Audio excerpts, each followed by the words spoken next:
Do you ever have those moments at 3 AM where you're trying to sleep and this thought pops in your head that causes a muscle spasm in your leg? Well, I do this the same, but also with a lot of videos that I have posted on this channel, and one of them is this video, because I feel like I was too harsh on it and constantly was saying Ready or Not does it better without even mentioning the price difference for the amount of content it has, and it's absolutely worth it, but the game isn't without its flaws, which we'll be talking about them, as well as what I like about it, followed up with some gameplay that I think will make you want me to see a psychologist, which I would if it wasn't so damn expensive. But I see people say, "Mom, can we have Ready or Not?" And then the meme goes, "No, we have Ready or Not at home." I don't think that's really fair to actually give this game that title, being a discounted Ready or Not, because it does excel in some areas that are much better than Ready or Not, but like I said, it has its flaws. But what is Zero Hour? Well, it can be a couple of things. The first being a SWAT style co-op shooter where you can get your buddies to take down bad guys, dead or alive, secure evidence, try and attempt to arrest the suspects, which is a much harder task in this game, as well as try not to get gunned down just to get a high score and unlock the next level. But I should add the word unfortunately for the next thing, because it can also be a PvP experience similar to Rainbow Six Siege, and heck, many people in the Ready or Not community have been begging the devs for years to add PvP in, and this game does it. But why is it unfortunate? Well, it's no lie, the low player count makes finding a game near impossible, because years ago I played it and it was genuinely fun, but now you mostly play with bots, and if you're someone like me who's used to doing this with SWAT 4, it doesn't seem like much of a problem, but it irritates me that this game has this sought after feature that isn't being utilized. But this is why we'll mostly be focusing on the co-op experience. But you play as a member of the MS unit, who isn't necessarily a police force, but more of a paramilitary organization set in Bangladesh of all countries, and they get called when shit hits the fan, since you'll be dealing with terrorists that attack an embassy, a bank, active shooter situations, a man that has done some diabolical stuff to human bodies, and this is Zero Hour's Fairfax equivalent, which has been done really well in my opinion. Now, in Ready or Not, the Fairfax equivalent, I found a little underwhelming because it's just a schizo anti-government guy that's making rice, and it doesn't have that same eerie feeling. I suppose when you look at the diagrams of your offices and where to hit, where the hard points are, that was eerie, but in Zero Hour, I like what they've done, because you have a seemingly normal apartment block, and when you get to the basement, you see the absolute carnage. And I like how they didn't hold back with the assets, because they are all mangled and there's guts, faces scooped clean. It makes you feel so disgusted, and it also has map specific music that you can toggle to really add to the creepiness, and I just love the way this level's done. But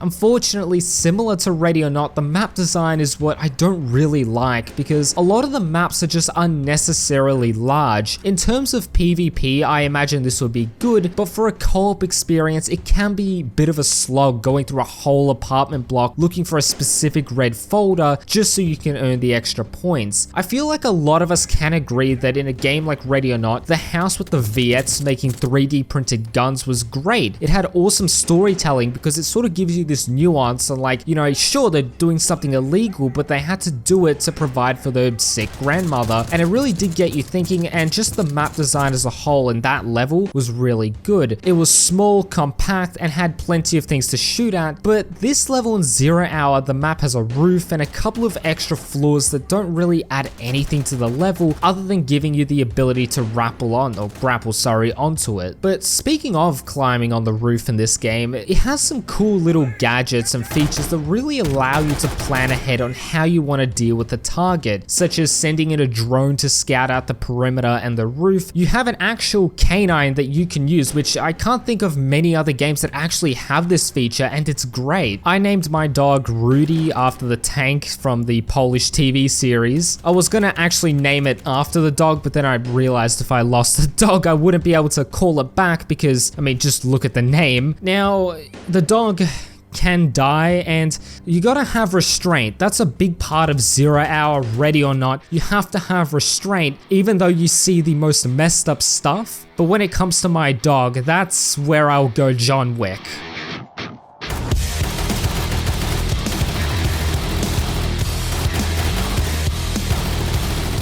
You can also cut the power to a building, and I know some of you like to watch other YouTubers who are all tactical and LARPing like they're a part of Blackwater or some CIA organization, because you can roleplay like that in this game if you cut the power, use NVGs with the side aim on the gun as well as with the IR laser, and you can rappel into a build. Why do I keep saying rappel? Is that even the right word? Like, you can just storm into the building by using the rope, and then you can go all tactical and scout out the whole area and deal with all the enemies. It's a lot of fun, but brushing on the immersion factor, I like what they've done by including cutscenes of patrol officers on scene, someone filming what's going on, or even a creepy monologue, and this is usually backed by a desperate 911 call or the police calling the MS unit to come and deal with the problem. You get a brief on the objective, and it clearly lays out the rules of the engagement as well as some objectives that you might want to complete throughout the level, and I just like it because it really makes you feel immersed, and it makes you feel like the situation is dire and that when all else has failed, you are the guys that has to face it and deal with it. But I should also mention there's heaps of levels, heaps of content, heaps of weapons and equipment that you can use. Like, there's so much to the game and there's a lot of potential here, but there's still some issues with it, such as the friendly AI being your biggest enemy. I'd sometimes get stuck in a room and it would be incredibly frustrating because I'd have to try and maneuver around them. And there are even times where they just shoot someone who may or may not surrender, and they can be overly aggressive. I've also found that the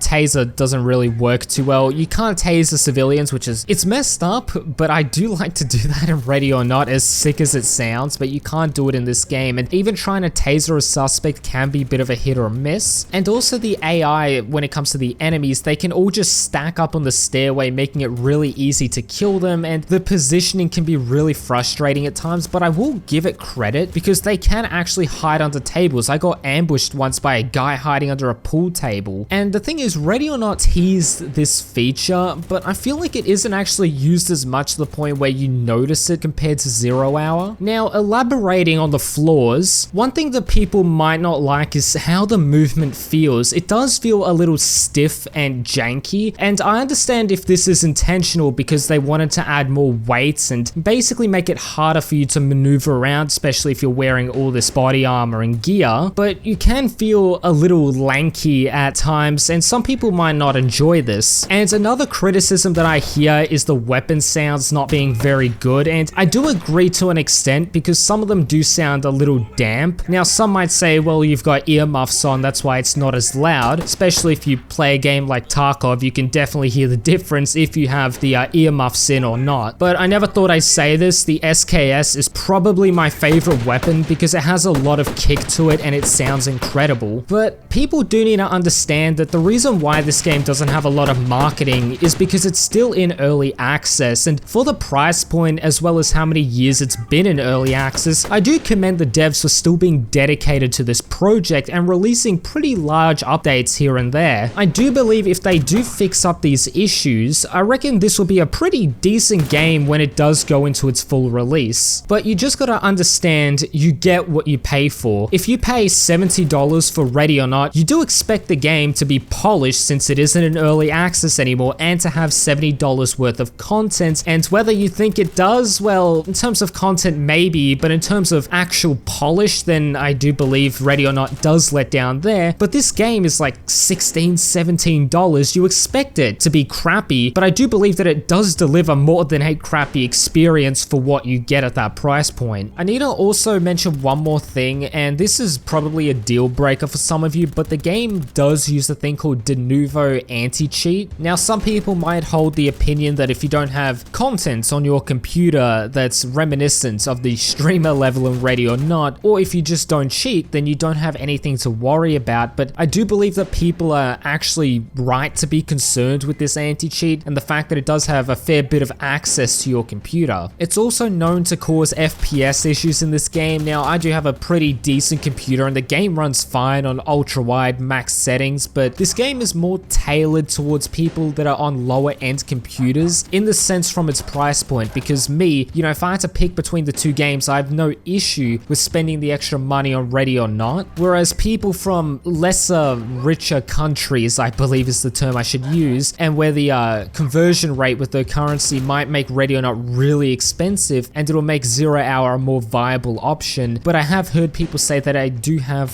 performance issues with it. But all in all, the game is really cheap. I do recommend it if you and a couple of buddies are getting sick of Helldivers or Lethal Company or whatever the flavor of the month is that usually happens with gaming, and you want to try something different to Ready or Not and you don't want it to break the bank, then why not give 0 Hour a try? You play it, you don't like it, get it refunded, no issues. But now I'm going to move on to the gameplay portion of the video, and I had a bit of fun as I did have a heart attack at a couple moments, but I do hope you enjoy. As usual, nearly at 16,000 subscribers, so please subscribe and leave a like on the video as it greatly helps me out. Anyways, let's get into it. Alright, ooh, very nice fucking sawn off. What police officer we're going with the damn sawn off, but I guess this is Bangladesh. Can't go wrong with the M4. Absolute trusted weapon. And feeling nice today. I always like my taser. Fucking frag.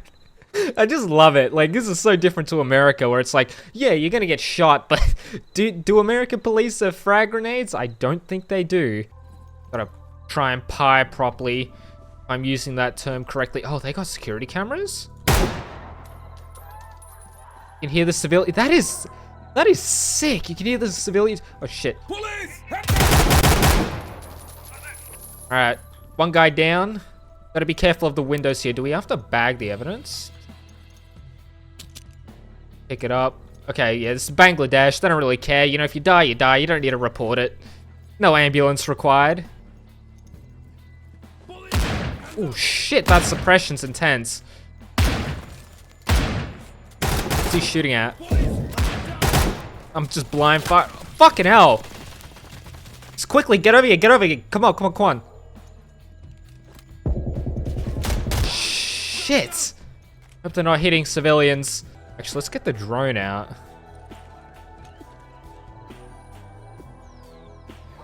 Oh my. How do I go up? Oh yeah.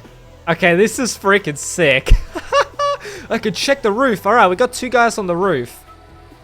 I can mark them. How do I go down? Okay. So we know there's two guys on the roof.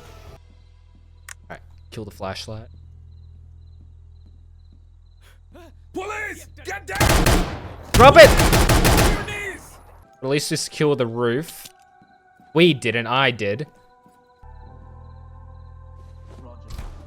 Alright, boys. Oh fuck, that was a trap? Alright, we got one.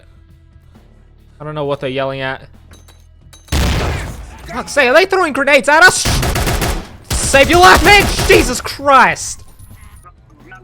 Secure the first floor first, then I'll worry about picking up the rest of the guns. I got complacent. Alright.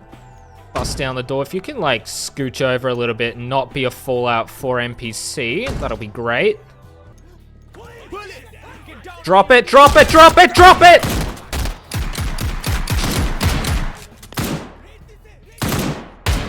Jesus Christ. Alright, you boys good? You good? Oh, don't tell me they're dead. Where do they go? Oh, they're dead. Ah! Oh my god. Oh! It gave me a heart attack. And my cat's scared and ran out the room. Oh. Ah! Stop, stop, stop!